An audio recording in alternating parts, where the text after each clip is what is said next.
L'auditorium mezzo vuoto, sedie libere in forma di protesta contro la rivoluzione ZTL in centro a Chioggia. Tanti commercianti che hanno disertato l'incontro, ma sono bastati i pochi presenti per far emergere il malcontento della categoria. Perché qua stiamo ragionando di perdere fatturati del 30-40% ed è la differenza tra far andare avanti le famiglie e campare e chiudere il negozio. L'attività turistica non si fa solo su programmazione ma anche su passaggio.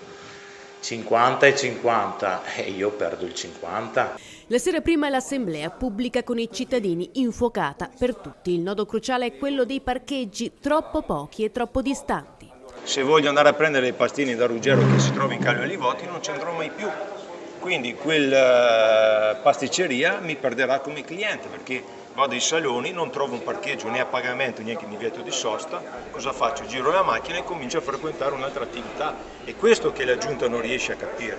Non ci sono i parcheggi già oggi, quando ci sarà la ZTL non ci sarà più niente. D'accordo anche il primo cittadino che non nasconde di essersi ritrovato in eredità alla ZTL nessuna possibilità di un'ulteriore proroga per l'attivazione dei varchi.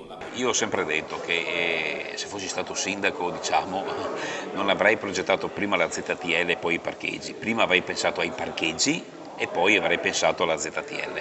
La ZTL noi ovviamente ce la siamo ritrovata, dobbiamo gestirla e la stiamo gestendo nel migliore dei modi.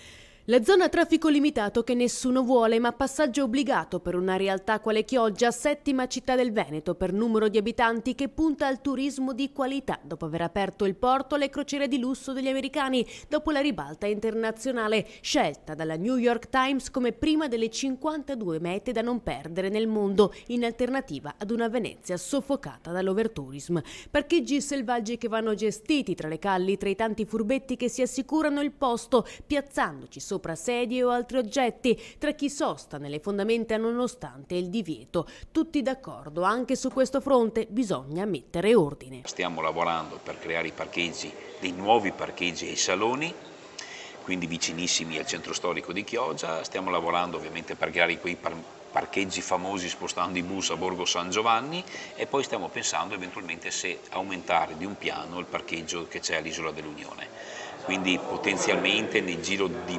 pochi anni potremo contare anche su circa 1 migliaio di posti auto in più. Intanto dal lunedì 16 settembre scatta la ZTL, 4 varchi dalle 11 del mattino, 9 per domeniche festivi alle 4 di notte e con essa le multe. Si rischiano sanzioni da 83 euro. Si parte ma non si escludono variazioni in corso d'opera per agevolare residenti e commercianti. Io ho detto parlate tranquillamente, dite le cose, le vostre necessità e esigenze, poi noi andremo a recepirle, eventualmente anche a modificare le delibere di giunta e anche il disciplinare.